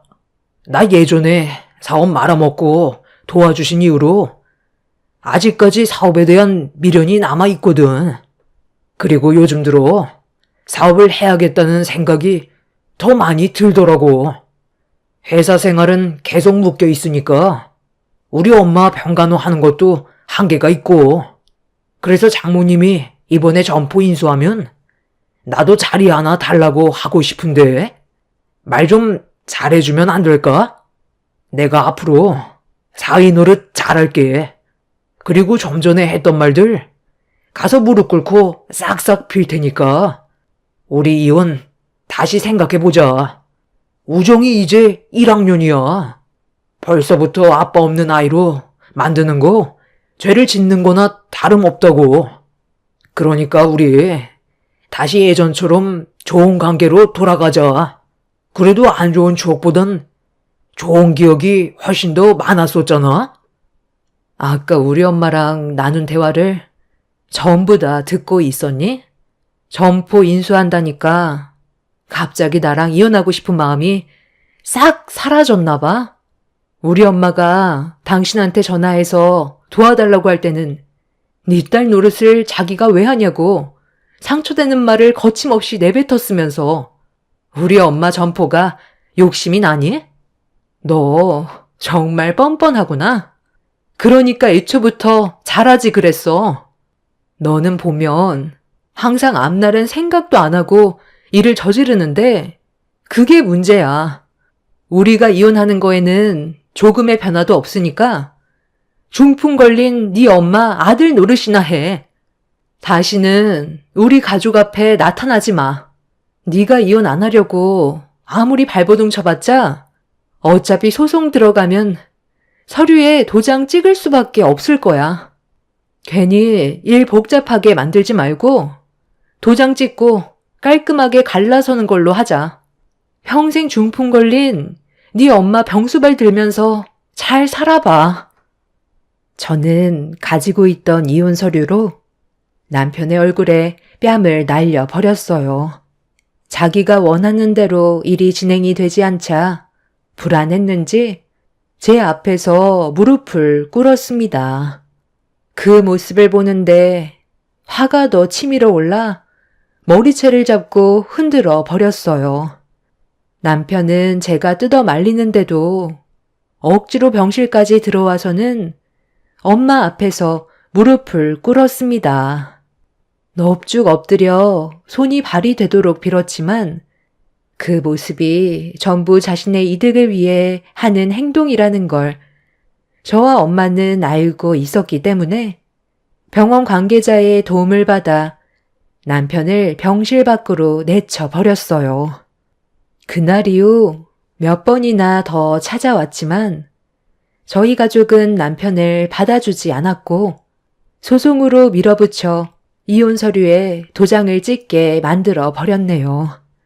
아빠도 남편이 엄마한테 그런 막말을 했다는 거에 화가 많이 나셨는지 흥분을 가라앉히지 못하셨지만 이미 이혼을 하게 됐고 더 이상의 관계를 만들고 싶지 않아 우정이를 봐서라도 참으라고 말씀드렸어요. 지금 현재 엄마는 다행히도 갑상선 수술 결과가 좋아서 충분히 쉬어준다면 크게 문제될 건 없는 상태세요. 저희 가족은 안정을 찾아가고 있는데 효자인 척 하던 남편은 혼자서 버거웠는지 끝내 시모를 요양원으로 모셨다는 소식을 듣게 되었습니다. 자기가 모든 걸 다 책임질 것처럼 행동하더니 저와 이혼을 하고 여러 가지로 힘들어지니 시모를 요양원에 바로 보내는 모습을 보니 전 남편이 어떤 사람이었는지 더욱더 확실하게 알 수 있었어요. 함께 살아온 세월이 적진 않았지만 지금이라도 헤어진 걸 다행으로 생각하며 앞으로 더욱더 열심히 살아가려고요. 제가 잘 돼야 그 사람이 더욱더 배가 아프지 않겠어요. 제 긴 사연을 들어주신 분들의 가정에는 행복만 가득했으면 좋겠습니다. 감사합니다. 안녕하세요. 저는 신청사연 라디오 채널의 열혈 구독자입니다. 경기도에 거주하고 있고 40대 중반이죠. 제 이야기가 재밌을지 모르겠지만 저도 제가 겪었던 사연을 한번 써보려 합니다. 어려서 친정 아버지가 일찍 돌아가시고 저희 엄마가 한평생 저와 제 동생을 뒷바라지하며 키우셨어요. 고생이란 고생은 다 하셨죠. 18살 어린 나이에 시집온 엄마는 몸이 부서져라 이랬다고 들었어요. 그런데 아빠는 일찍 돌아가시고 저와 여동생만이 엄마 품에 남았죠. 어렸을 땐 악착 같은 엄마가 싫기도 했어요. 밥 얼른 먹어. 밥 안 먹으면 다 치워버린다. 이거 엄마가 오늘 일하는 데서 얻어온 건데 이렇게 안 먹으면 어떡하겠다는 거야? 싫어. 안 먹어. 맨날 김치랑 밥만 있고. 나도 소세지 먹고 싶단 말이야. 그리고 내일 학교 준비물도 사가야 해요. 500원만 주세요. 뭐? 준비물이 뭔데? 앞집에 미나한테 엄마가 빌려올게. 어차피 미나한테 다 있을 거 아니야. 사긴 뭘 사? 돈 없어. 그리고 자꾸 그렇게 밥 투정하면 밥 치워버릴 줄 알아? 아주 굶어봐야 밥 귀한 줄 알지, 안 그래? 너처럼 생떼 부리면 밥 먹을 자격도 없어. 제 기억에 엄마는 단 한 번도 저를 달래주신 적이 없어요. 먹고 살기 바빠서 그랬다고 하지만 어린 나이에는 얼마나 그것이 싫었는지 말도 못합니다. 준비물도 다 이웃집에서 빌려다 주시고 옷들도 다 얻어 입히셨죠. 전 나이가 들면 들수록 저희 엄마의 자린고비 정신이 너무 싫었어요. 엄마는 홀로 먹고 살기 힘든 와중에 딸 둘을 키워내야 했기에 얼마나 고생하셨을까요? 지금에서야 마음이 참 아픕니다. 어렸을 땐 왜 이렇게 철이 없었는지 조그만 거 하나에 벌벌 떨고 그저 돈돈돈 하는 엄마가 미울 때가 많았죠. 전 그런 엄마의 품을 벗어나고자 24살 어린 나이에 남편을 만나 결혼을 했습니다. 남편은 자동차를 수리하는 정비사였고 저는 이제 막 간호사가 된 새내기 간호사였죠. 처음 남편을 보고 썩 마음에 든 건 아니었지만 저를 줄기차게 쫓아다니며 대시하는 바람에 홀딱 넘어가게 되었어요. 빨리 이 집에서 벗어나고 싶기도 했고요. 이왕이면 내 가정을 빨리 꾸리자는 생각에 말이에요. 평생 너 하나만 바라보고 살게. 나랑 결혼해줘서 고마워. 가진 게 하나도 없지만 정말 성실하게 열심히 살 거야. 이 마음 변치 않고 우리 잘 살아봐요. 아직 젊으니까 열심히 하면 금방 집도 사고 남들처럼 살 수 있을 거예요. 고마워. 가진 것도 없는 나한테 이렇게 시집 오겠다고 해줘서 내가 정말 잘할 거야. 네 눈에 눈물 나는 일 없을 거야. 가진 것은 하나도 없는 남편이었지만 이렇게 지금처럼 열심히만 한다면 뭐든 두려울 게 없는 남편이었어요. 남편과 결혼하는 것이 한 가지 걸리는 게 있었다면 시어머님의 유난스러운 아들 사랑과 함께 조금 개념이 많이 없으셨다는 겁니다. 아무리 고슴도치도 자기 자식은 예쁘다고 하지만 뭐 하나 내세울 거 없는 집안에서 너무 유난스럽게 아들 자랑을 하니 저희 엄마도 그렇게 좋아하진 않으셨고요. 하지만 자존심이 대단하고 억척스러운 저희 엄마도 저희 시댁 앞에선 딸 때문에 늘 작아지는 엄마였죠. 상견례에서부터 저희는 삐걱대었어요. 개념이 많이 없는 어머님 덕분에 말이죠. 하지만 엄마는 혹여나 제가 미움받을까 꾹 참으셨죠. 아니, 사실 저는 정윤이 그렇게 마음에 안 들었어요. 뭐 우리 아들이 좋다고 하니까 이제는 예쁘게 보이지만 삐쩍 말라가지고 애나 제대로 낳을 수 있겠어요? 이래봬도 우리 집안이 독자라서 아들이 굉장히 귀하거든요. 근데 이렇게 안사돈을 뵈니까 정윤이가 누구 닮았는지 딱 알겠더라고요. 어쩜 안사돈도 이렇게 마르셨어요? 그래서 딸들만 낳으셨나? 그러면 곤란한데. 네? 아, 정윤이가 보기에 말라 보여도 깡다구 하나는 있어요. 자기 혼자 그래도 열심히 공부해서 간호대까지 갔고요. 아마 결혼하면 더 잘할 겁니다. 모든 마음먹은 대로 다 이뤄내는 애이니 저는 별로 걱정 안 돼요. 사돈께서 너그러이 예쁘게 봐주세요. 아니 뭐 저야 그냥 있는 그대로 보는 거죠. 뭐든 저하기 나름 아니겠어요? 아 그리고 애들은 한 3년 정도는 제가 데리고 있으려고요. 그래서 말인데 그 저희 집 가전 바꿀 것 좀 제가 적어왔거든요. 이대로만 준비해 주시면 됩니다. 아, 네 맞네요. 정윤이랑 좀 상의 좀 해볼게요. 저도 우리 딸아이가 시부모님을 모시고 사는 줄은 아예 몰라서요. 좀 당황스럽네요. 요즘은 가까이는 살아도 같이는 안 산다고 하는 추세인데 저희 딸아이가 잘할지도 걱정이고요. 어머, 정윤이가 아빠 없이 자랐다고 하던데 가르칠 게 많아 보여요. 제가 데리고 있으면서 이것저것 잘 가르칠게요. 아빠 이야기를 하면서 데리고 살겠다는 시어머니를 보니 입이 떡 벌어졌습니다. 할 말 못할 말이 따로 있지 라는 생각과 함께요. 어이가 없었어요. 팔려가는 결혼도 아닌데 본인들이 원하는 가정까지 다 바꿔달라고 하는 거 보니 제 심기가 많이 불편했죠. 엄마도 한성질 하셨기 때문에 이런 부분에서는 무조건 할 말을 할 거라고 생각했지만 확실히 사돈댁이라고 생각하셨는지 그냥 조용히 종이를 받아들이셨습니다. 약해진 엄마의 모습에 화가 나더군요. 악착같고 돈밖에 모르는 엄마라서 싫었지만 이렇게 약해지는 모습을 보니 마음이 많이 아프더라고요. 그래서 전 상견례를 마치고 남편에게 따져 물었죠. 이대로 있을 순 없었으니까요. 어머님 뭐야? 상의도 없이 우리를 데리고 산다고 하는 것부터 바꿀 가정까지. 내가 무슨 미치는 결혼하는 것도 아니고.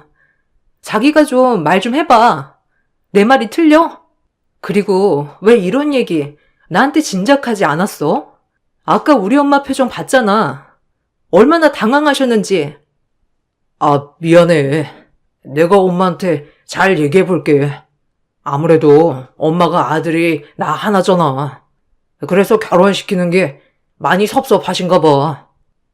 우리 엄마는 나 결혼시키는 거 아니고 어차피 우리 데리고 살 생각이시라며 뭐가 섭섭하시다는 거야?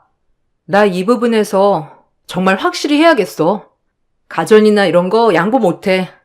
솔직히 우리한테 해주시는 것도 없는데 바라기만 하는 거 진짜 아니잖아. 미안해. 화 풀어. 내가 집에 가서 엄마한테 신신당부할게. 아마 우리 집에서 집 같은 거 못 해주니까 괜한 자존심 부리는 거야. 기죽지 않으시려고.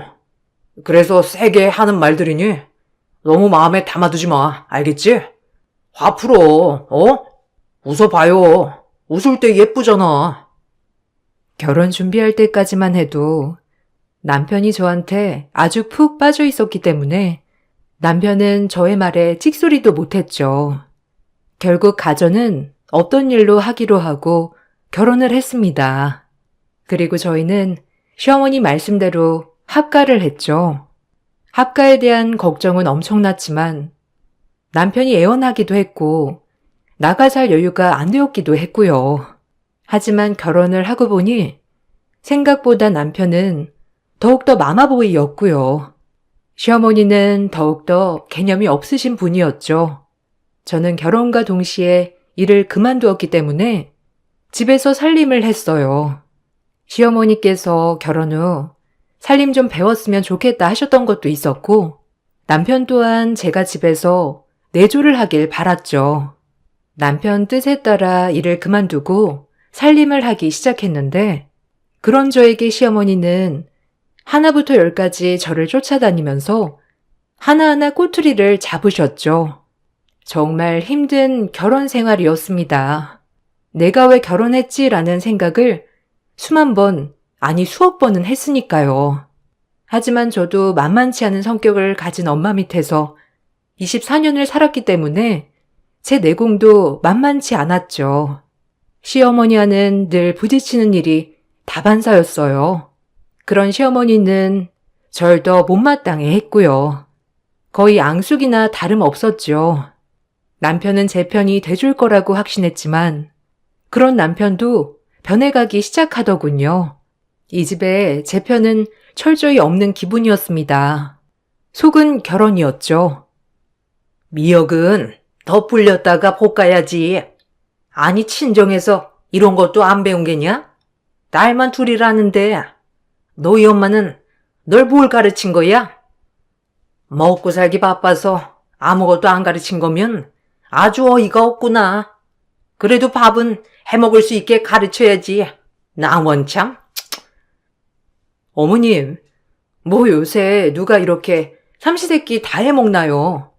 간단히 토스트도 먹고 하는 거죠. 효섭 씨도 아침 잘 안 먹고요. 뭐야? 네가 먹지 말라고 한 거겠지. 우리 효섭이가 얼마나 아침을 잘 먹고 다녔는데 허튼 소리를 해. 하여튼 미역은 더 불려야 하니까 물에 더 담가 놓고 불거든 미역부터 볶아라. 알겠냐? 이렇게 쉬운 것도 알려줘야 하니 나 원참. 그럼 어머님이 해주세요. 제가 밥 안 치고 반찬 할게요. 매번 질책만 하시니까 저도 주눅 들어서 뭘 못하겠네요. 어머, 얘 말하는 것 좀 보소. 처음 볼 때부터 보통은 아닐 것 같았다 아주. 눈빛부터가. 근데 이 시험이 가르치려 들어? 가르치는 게 아니고요. 어머님한테 부탁드리는 거예요. 사사건건 어머님이 절 못마땅해 하시니까요.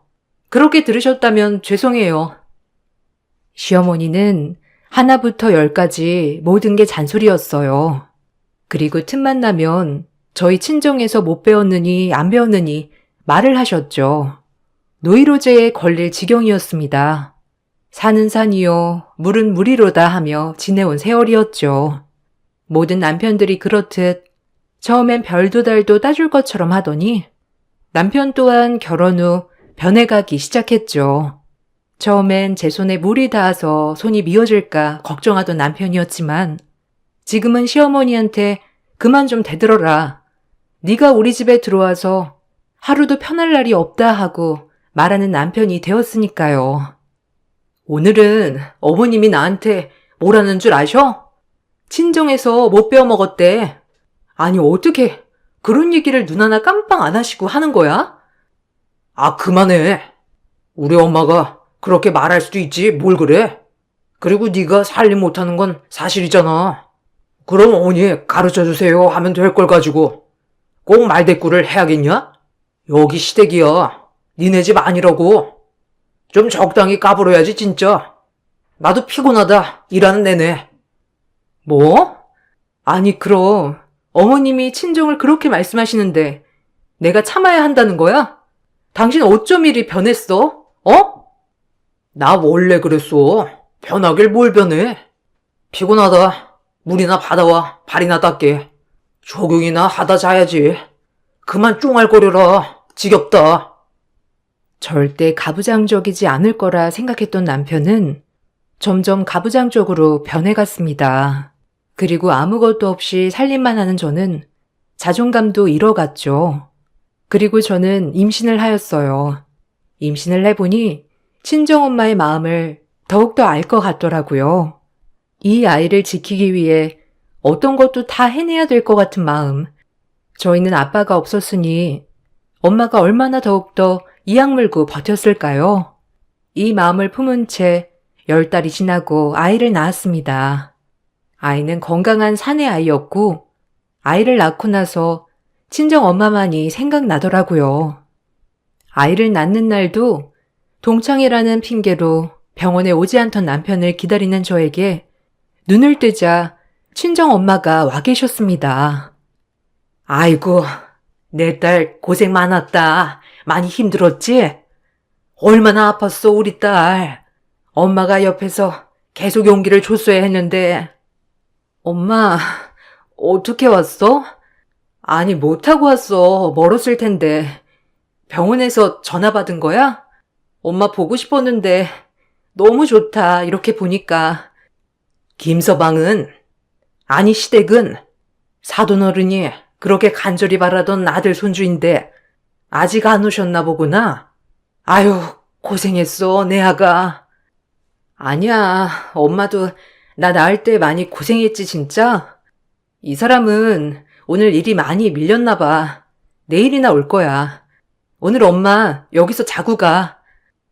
엄마는 병원에서 전화를 받자마자 시골에서 콜택시를 불러 병원까지 오셨고 근처에 사는 남편과 시댁은 방문조차 안 했죠. 다음 날에 남편은 전날 술을 얼마나 먹었는지 알 수 있는 얼굴을 하고 헐레벌떡 왔고 시어머니도 같이 오셨더라고요. 시어머니는 오시자마자 제 안부는커녕 오로지 자기 손자만 찾으셨어요. 애를 낳고 바로 뒤라 호르몬 조절이 안 됐는지 그런 시어머니 모습이 꼴보기가 싫더라고요. 고생은 내가 다 했는데 어쩜 저렇게 괜찮냐고 물어보질 않으시나 해서요. 아이고, 우리 장손, 얼굴 좀 보자. 어머, 우리 효섭이 얼굴 판박이네. 어쩜 효섭이 어렸을 때랑 똑같냐? 이쁘다, 이뻐. 아, 그러게. 아빠를 정말 빼다 박았네. 건강하게 태어나서 다행이야. 엄마, 그래도 좋으시죠? 아들 손주이니 얼마나 좋으시겠어. 그러니까 이제 여한이 없다. 외탁하면 어쩌나 했는데 얼굴도 너 판박이야. 얼마나 듬직한지. 이제 밥 안 먹어도 배부르다. 우리 엄마 이제 발 뻗고 주무셔요. 이름은 뭐라고 지을까? 엄마 생각해둔 거 있어? 그래도 우리 귀한 장손인데 좋은 이름으로 지어야지. 본인들 자식이랑 손주만 품에 안고 우쭈쭈 하는 모습을 보니 약이 오르더라고요. 단 한마디 나보고 괜찮냐, 아프지 않았냐, 고생했다 말 한마디 없는 남편과 시어머니를 보고 있자니 우라통이 치밀어 올랐습니다.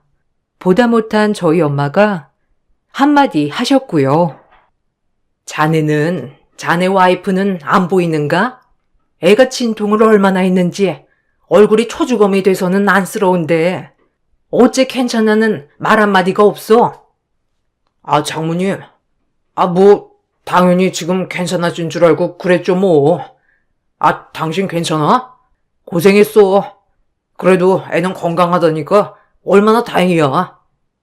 애가 건강하면 뭐하나. 산모가 몸조리를 잘해야지, 안 그래? 애 낳는 게 얼마나 힘든 건데. 사돈도 애 낳아보시고선 그러시네요. 네? 당연히 여자로서 해야 될 도리를 한 건데. 거참 유난이시네. 어디 아들 한 번 더 낳았다간 기둥까지 뽑아달랄 기세세요. 말씀도 참 예쁘게 하시네요. 그리고 자네는 어제 애를 낳았는데 오늘 오는 게 말이 되는가? 애 혼자 얼마나 무서웠겠어? 어제는 제가 꼭 빠지면 안 되는 자리가 있어서 죄송합니다. 그래도 장모님이 계셨으니까 얼마나 다행인지 몰라요. 시어머니의 말에 입이 떡 벌어졌어요. 유난이라니. 제가 많은 것을 바란 것도 아니고 그저 괜찮니 고생했다 정도였는데 어머님의 말이 조금이라도 남아있던 정내미가 떨어졌어요. 그리고 더 이상 시어머니에게 아무런 감정의 기대도 하지 말자라고 마음을 먹었어요. 혹시라도 엄마와 시어머니의 언성이 높아질까 제가 제재해야 했고요. 저러는 남편은 그저 입 닫고 가만히 있더라고요. 아, 뭐 태어는 내일이라고 하니까 저 엄마네 집에서 몸조리 좀 하다가 갈게요. 아무래도 일주일은 있어야 할 것 같아요. 뭐? 일주일이나? 아니, 집에서 몸조리 하면 되지. 굳이 거기 시골까지 가야 하니? 애도 멀미하는데 집으로 와라. 아니에요, 사돈. 제가 정윤이 챙겨주고 먹이면서 일주일만 데리고 있을게요. 그래도 애 낳고 몸조리는 제대로 해야죠. 어머, 사돈. 제가 다 시켜준다니까요. 그리고 출가인 모르세요? 어디 여자가 친정을 오락가락 마음대로 합니까? 네? 어머니, 무슨 말이 그래요? 제가 언제 맘 편히 친정 간 적 있나요? 저 아기 데리고 일주일만 다녀올 거니까 그리 아세요. 저의 단호한 태도에 시어머니는 못마땅해 하셨지만 별다른 도리는 없으셨죠. 몸조리까지 못하게 하니 정말 싫었습니다. 그리고 그 옆에서 찍소리도 없는 남편을 보고 있자니 더 우라통이 터졌죠.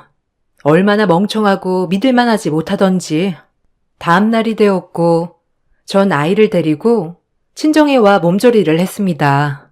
엄마 밥을 먹으면서 푹 쉬니 너무 좋더라고요. 그리고 엄마는 저에게 말씀하셨어요. 애를 낳고 보니 엄마를 너무 이해하기 때문에 눈물이 주룩주룩 흘렀습니다. 엄마와 딸이란 그런 거였죠. 미안해. 너 어려서 더 잘해주고 더 예뻐해주고 싶었는데 엄마 홀몸으로 너네 둘 키우는 게 녹록지가 않았어. 화도 내고 혹시라도 잘못되면 아빠 없는 애 소리 들을까봐 더 엄하게 한 것도 있어. 엄마 많이 미웠지? 사달라는 것도 다 안 사주고. 아니요, 엄마. 엄마 이해해. 이제 이해할 것 같아. 얼마나 애지중지했으면 그랬겠어. 남들한테 손가락 받지 않게 하려고 그런 거지. 엄마 마음 이젠 다 알아. 그리고 내가 아들 낳아보니 알 것 같아. 얼마나 엄마가 우리를 애틋해 했는지. 엄마야말로 고생했어. 홀몸으로 애들 키우는 게 어디 쉬웠겠어? 가뜩이나 어려운 세상인데 그래도 포기하지 않고 잘 키워줘서 너무 고마워요. 그렇게 엄마와의 화해를 하고 전 일주일이 지나 아이를 데리고 다시 시댁으로 올라갔죠. 발길이 차마 떨어지지는 않았지만 그래도 가야 했어요. 그리고 나도 우리 엄마처럼 아들을 잘 키워야겠다고 다짐도 했고요. 집에 도착하자마자 시어머니는 우리 장손이 얼굴이 반쪽이 됐다며 아주 난리를 치셨어요. 얼마나 꼴 같지 않던지 워낙 유난스러운 분이니 그러려니 했죠. 어머, 우리 장손 일주일 새 얼굴 반쪽된 거 봐라. 분명 병원에선 포동포동 했는데 아유, 또 너만 먹고 너만 쉰 거지? 네? 아니 무슨 말씀을 그렇게 하세요? 제가 설마 제 애를 굶기겠어요? 젖이 잘 안 돌아서 분유 먹이는 거예요. 병원에서도 그렇게 하라고 했고요. 어머, 모유도 못 먹는단 말이야? 내가 너 삐쩍꼬라서 그럴 줄 알았다. 남들 다 먹이는 모유도 못 먹이고, 아유, 모유를 먹어야 애가 똑똑하다는데, 남들 다 아는 모유도 못 먹는 우리 장손, 불쌍해서 어떡한다니? 마음에 드는 구석이 없어, 아주. 어머니, 요새 분유 먹여도 다 똑같아요. 얼마나 잘 나오는데요. 어머님이 몰라서 하는 말씀이신 거예요. 그러니까 걱정 놓으세요. 그래도 엄마 말이 맞을 텐데. 애가 모유를 먹어야지 분유를 먹으면 되겠어. 아무래도 엄마가 더 잘 알겠지. 당신 모유 먹고 자라서 그렇게 멍청하니? 아니 말해봐. 당신은 모유 먹었는데 그럼 왜 그 모양이야? 어때? 할 말 없지? 제 말에 기가 막힌 듯 시어머니는 저를 노려보셨고 남편도 찍소리도 못했죠. 사실 남편이 그렇게 똑똑하지 않은 건 사실이니까요. 그렇게 하루가 지나고 아이를 낳고 그럭저럭 살아가고 있는 와중에 친정엄마가 많이 아프시다는 소식을 들었어요. 당장이라도 가봐야 했지만 시어머니는 허락조차 해주질 않았죠. 정말 원망스러웠습니다. 그런 저는 시어머니를 좋게 볼 수 없었고요.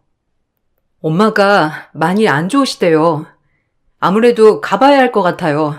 괜찮으면 윤수 데리고 며칠 내려가 있으면 싶은데. 아니 그럼 우리 효섭이는 어쩌냐? 너랑 윤수 내려가면 효섭이는 굶으란 말이야? 줄과 외인이 어쩜 그리 개념이 없어? 효섭 씨가 손이 없어요, 발이 없어요? 제가 제 엄마 병간호하겠다는데 솔직히 이렇게 허락을 받는 것도 웃기네요. 예의상 물어본 거지만 안 된다고 하니 그냥 내일 아침에 내려갈게요. 어머님 노여워해도 어쩔 수 없어요. 저희 엄마 제가 돌보고 싶어요. 어머, 저 바락바락 말대다 파는 것 좀 보소. 아니 어쩜 애가 그렇게 못돼 처먹었니? 넌 내가 처음부터 마음에 안 들었어. 우리 효섭이가 죽고 못 사니까 허락했는데 어째 눈빛부터 쎄했다 알아? 가지마. 본명이 말했어. 가려거든 이혼 도장 찍고 가라. 네? 이혼 도장이요? 제가 그런 걸로 무서워할 줄 아셨어요? 어머님, 이가 그렇게 대단한 사람은 아니잖아요. 안 그래요? 솔직히 볼 게 뭐가 있다고 제가 이혼에 겁을 먹나요?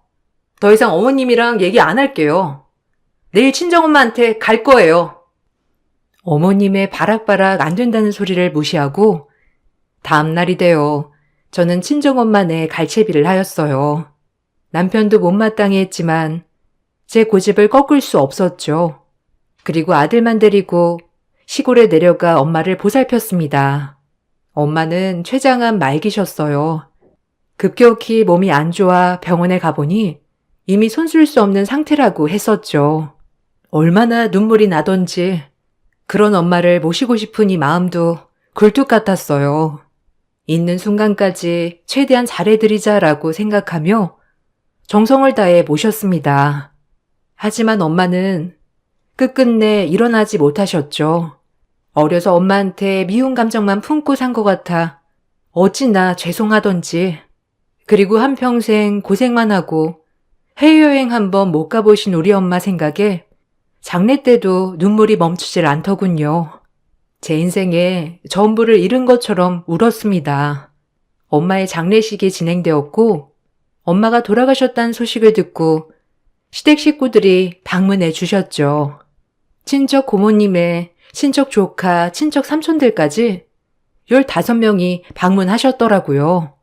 처음엔 그래도 엄마 가시는 길 이렇게 배웅해 주러 오셨구나 하고 감사한 마음뿐이었어요. 하지만 역시나 제 생각은 착각이었죠. 이렇게 먼 길 찾아주셔서 감사합니다. 고모님, 삼촌, 그리고 어머님 와주셔서 감사해요. 앉아서 식사들 하시고 가세요. 저기서 먹으면 되냐? 우리 한 15명 되는데 일단 앉아있으면 차려다 주겠지? 고모, 얼른 저기로 갑시다. 어머님은 엄마 가는 길 제대로 인사도 하지 않고 그저 식당 방문에만 눈에 불을 켰죠. 그렇게 15명이나 되는 시댁 식구들이 밥을 먹고 어찌나 하하호호 떠들어대는지 빈소에 방문해준 사람들마저 눈살을 찌푸리더라고요. 경황이 없어 화를 낼 상황도 없었죠. 아니 언니네 시댁 너무한 거 아니야? 아니 무슨 여기가 음식점도 아니고 술 먹고 난리 났어. 지금 노래까지 부를 기세야. 당신이 가서 좀 말려. 나 지금 기력도 없고 화낼 기운도 없어. 그러니까 당신 어머님 진정 좀 시켜. 요새 좀 엄마가 스트레스 받는 일이 있어서 그래. 그냥 그러려니 해라. 꼭 이런 데 와서도 시엄마한테 말대꾸 해야겠냐? 뭐라고? 여기가 지금 음식점이야? 우리 엄마 마지막 가는 길 빈소야. 정신 차려. 네가 이러니까 개념이 없다는 거야. 알아? 남편이랑 대판 싸우고 동생이 겨우 뜯어 말리고서야 진정을 시켰죠. 남편이란 사람이 위로는 못 해줄 망정 저보고 예민하다느니 그만 좀 하라느니 정말 믿고 살 수 없었습니다. 그런데 더더욱 가가는 시댁 식구들은 그렇게 술판을 벌여놓고 집 가면서 저희가 받은 바카스까지 다 챙겨가 버렸죠. 저희 엄마 쪽 친척들이 눈살을 얼마나 찌푸리셨던지 제 얼굴이 다 화끈했어요. 아니, 진짜 개념 장난 아니네. 바카스까지 들고 갔다며? 제정신이야?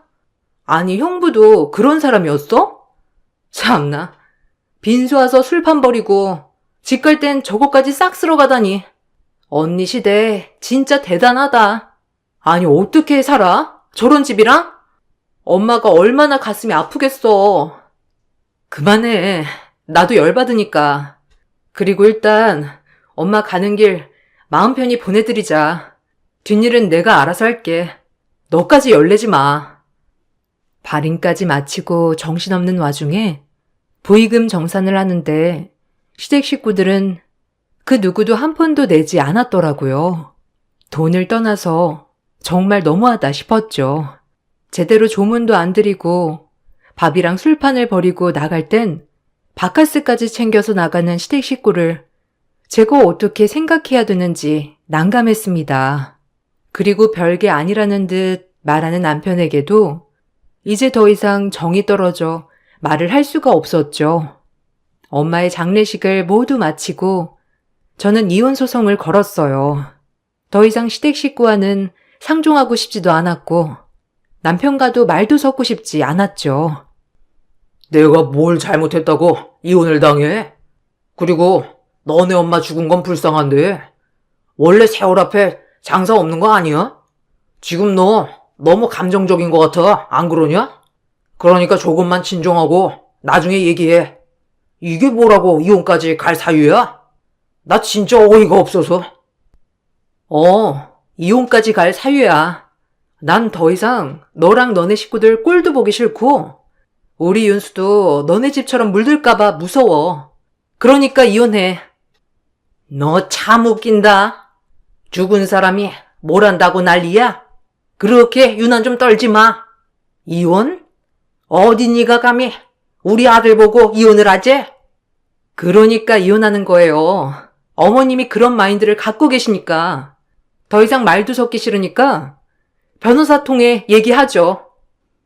이 말만을 남기고 아들을 데리고 나왔어요. 그리고 친정집에 와 엄마 옷들을 정리하는데 눈물이 와락 나더군요.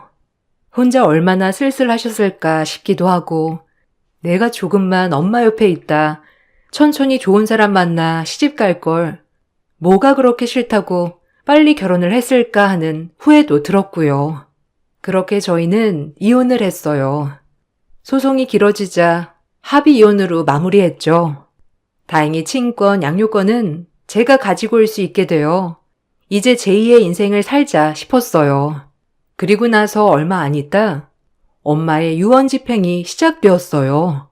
웬 유언이지 라고 생각했는데 알고 보니 엄마가 생전 모아놓은 재산과 아빠가 돌아가셨을 때 남겨놓은 유산까지 합쳐서 거의 강남 건물 3채 정도는 되더라고요. 본인은 아끼고 안 입고 안 쓰고 모아놓은 것들을 써보지도 못한 채 눈을 감으셨으니까요. 엄마가 너무 안타깝고 더 마음이 아팠어요. 저와 동생이 똑같이 반반으로 나눠 유산을 나눠 가졌습니다. 전 이혼도 하여 이제 간호사 일을 다시 시작해야겠다 마음 먹었을 때라 이 유산이 엄청 큰 힘이 돼주었죠. 생전 엄마가 우리에게 주시려고 이렇게 안 쓰고 모으기만 하셨구나 싶은 마음에 얼마나 눈물이 흐르던지 그렇게 엄마에게 또 감사함을 느꼈죠. 하지만 전 시댁에선 제가 건물을 엄마에게 상속받았다고 하자 이혼은 무효라며 저를 닥달하기 시작했습니다. 어찌나 치졸하던지. 너 이혼은 무효다. 너 그거 재산 다 알고 우리랑 손절한 거지? 우리 아들 버리고 네가 잘 살 수 있을 것 같아? 네가 건물 주면 우리 아들도 건물 줘야지. 너만 잘 먹고 잘 살겠다고? 절대 안 되지. 내가 소송을 해서라도 그 재산 다 가져올 거야. 알아? 마음대로 하세요. 어차피 저흰 남이고 전 이혼 후에 재산 상속받은 것이니 제가 나눠줄 필요는 없으니까요. 끊습니다. 너 내가 가만 안 둬. 그 건물 팔아서 당장 반 보내. 알겠어? 내가 윤수 아빠인데 나도 권한 있지. 안 그래? 정신 차려. 이 정신 나간 아줌마랑 아저씨야. 이게 왜 당신들 돈인데? 다신 연락하지 마. 소름 끼치니까. 알겠어? 그리고 마음대로 해.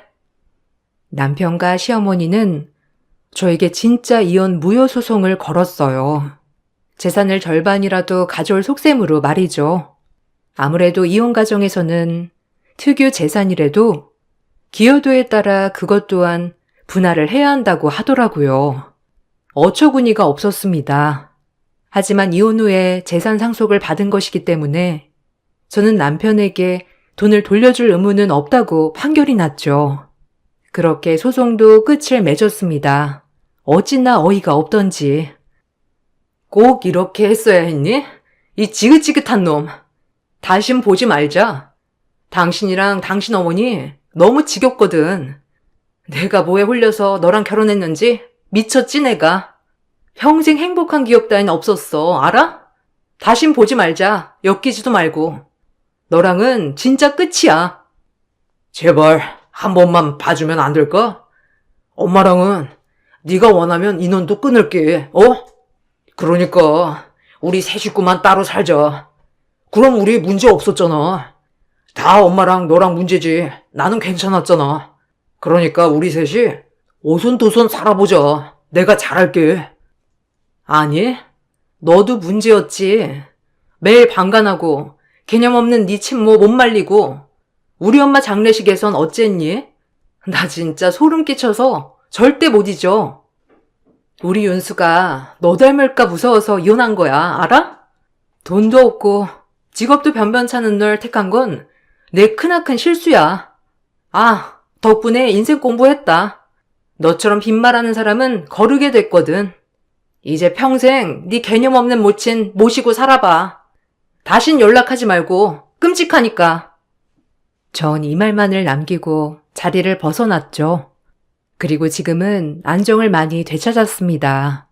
지금 엄마가 살아계셨다면 더욱더 행복하게 잘 지낼 수 있을 것 같은데 꼭 엄마가 안 계시니 이렇게 후회만 하는 못난 딸이네요. 가끔 엄마가 보고 싶을 때마다 납골당에 가서 이런저런 하소연도 하는데 어찌나 죄송스러운지 제가 너무 못났던 것밖에 기억이 나지 않아서 후회 막심입니다. 여러분들도 혹시라도 부모님이 살아계시다면 꼭 잘해주세요. 저처럼 나중에 절대 후회하지 말고요. 전 지금 정말 잘할 수 있는데 곁에 계시지 않기 때문에 마음만 굴뚝 같거든요. 나중에 엄마를 만나게 된다면 엄마 딸로 태어나서 정말 행복했고 어려운 시절 잘 키워내줘서 고맙다고 이 말은 꼭 전해드리고 싶어요. 항상 엄마 기일이 다가올 때마다 엄마 생각이 너무 간절해서 글을 남겨보았어요. 글을 쓰고 보니 엄마가 더욱더 그리운 날이네요. 오늘 저녁 동생을 초대해서 실컷 엄마 얘기도 하고 추억에 젖어봐야겠습니다. 제 글 읽어주셔서 감사드려요. 항상 행복하시길 바랄게요.